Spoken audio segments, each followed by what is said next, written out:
Okay, so today we're going to look at some more photography and talk about them in terms of the words that we just discussed: composition, subject, lighting, angles, everything. So today we're looking at a photo essay or photo gallery called The Dream Collector. It was published in 1972 as a book of photographs, and the photographer is Arthur Tress. A little bit of background about Arthur Tress. He was born in New York. He was born in Coney Island specifically, which is a borough within New York. And as a teen, he would roam around to the different amusement parks, old abandoned, run-down amusement parks in Coney Island. If you didn't know, Coney Island is known for having a bunch of piers and boardwalks and amusement parks and stuff. So he liked to go to the ones that were abandoned and run down and take pictures of cool, whimsical things. And his whole thing with photography was to combine real life with fantastical, strange elements, theatrical within real life. So it made the photo kind of interesting. So he traveled the world and photographed a lot of real people in their real lives and elements. You can see here, down here, this is a little kid in it like a television or vanity or something, just in the city, right? So it's a real kid, but in a weird situation. And then here you see how he uses shadows, these little kids playing, and then this huge looming creature. So he's taking a picture of a realistic situation, but using shadow to make it kind of whimsical and theatrical. And in this left one, you can see that this is a man, right, taking a photo in front of his mirror, but this is definitely a staged photo. So he had sort of an intentional staged element with his photography. Now, if we're thinking about combining realistic life and elements with theatrical dramatic events, that sounds just like magical realism and what we talked about with magical realism, right? Talking about weird fantastical events in very realistic plain terms. And that's what he brings to photography, his magical realistic photography. The Dream Collector was a culmination or a combination of all of these years of work.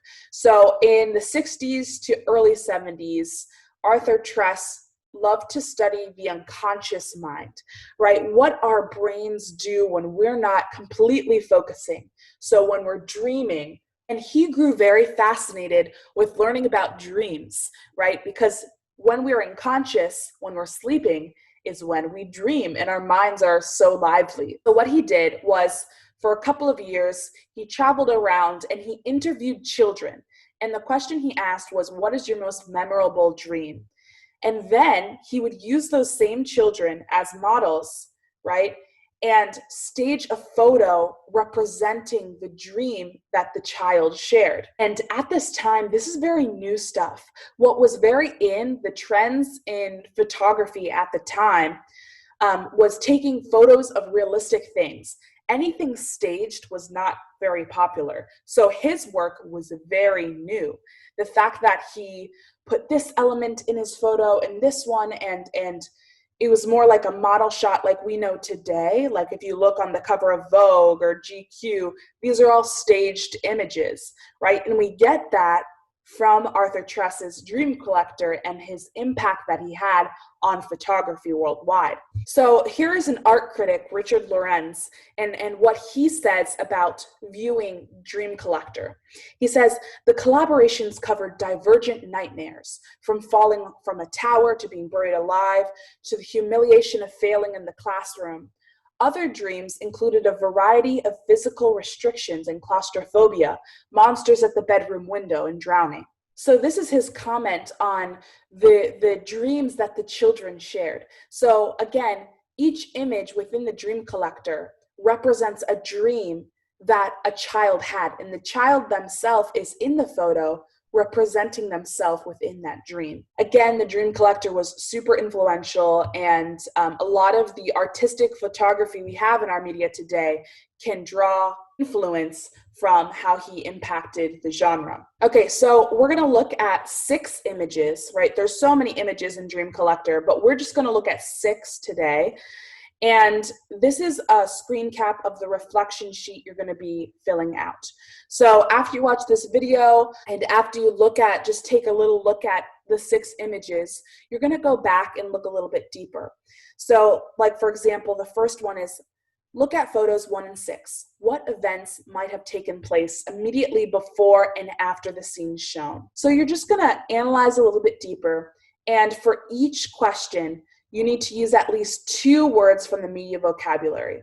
So composition, subject, perspective, angle, lighting, color, location.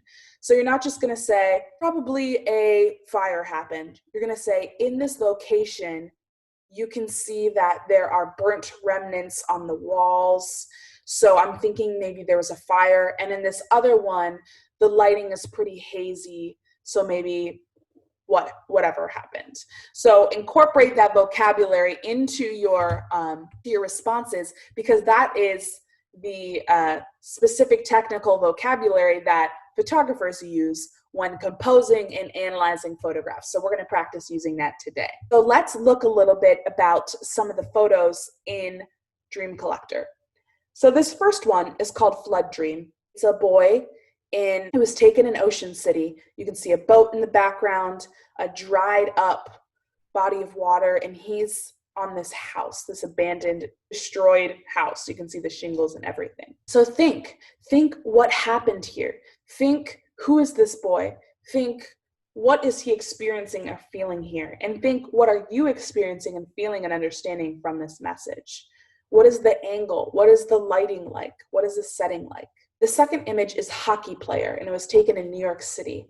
And this kid he's playing hockey in the street. So think about the composition of this photo. We're looking at him straight on. He's in movement. There's all of this fog around him and the dirty, dark buildings behind him. So what is the photographer trying to convey here? What is the dream that the child had? Next is Young Boy and Hooded Figure, right? This is taken in New York City in 1971. So this is from the nightmare of this child, right? There's this dark hooded figure and the child and this forest behind them. Next is this girl with the dunce cap. So you might not know what a dunce cap is, but back in olden times, when kids were bad in school, they had to put on this cone-shaped hat, and it basically meant that they were dumb. It was a very humiliating thing for them. So children would do all they could do to avoid having to wear the dunce or dummy cap in school. So this girl's worst nightmare is having to wear this cap of humiliation in school. You can see in the setting, they're in a classroom. It's very plain. It's black and white. There's this little boy in the background, and she's trying to read, but she can't see.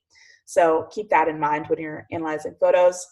Then there's Girl with the Mask. This is a girl. She's just walking up the stairs and just in her normal life, but she's wearing this weird old man's mask. So think, what is to be conveyed here? What was the dream? And then lastly, boy in burnt out furniture store. So this is a little boy, and he's in a furniture store, and it's burnt out. Remember, you can use the title in order to make sense of photos as well. You can see the city out here. And for some reason, this is this boy's worst nightmare, right? So think, what happened before this photo? What happened after it? What is the significance of this setting? And how did the boy place himself here? So yeah, you're going to use all of these to answer the questions in your reflection sheet, which can be found in your activities folder.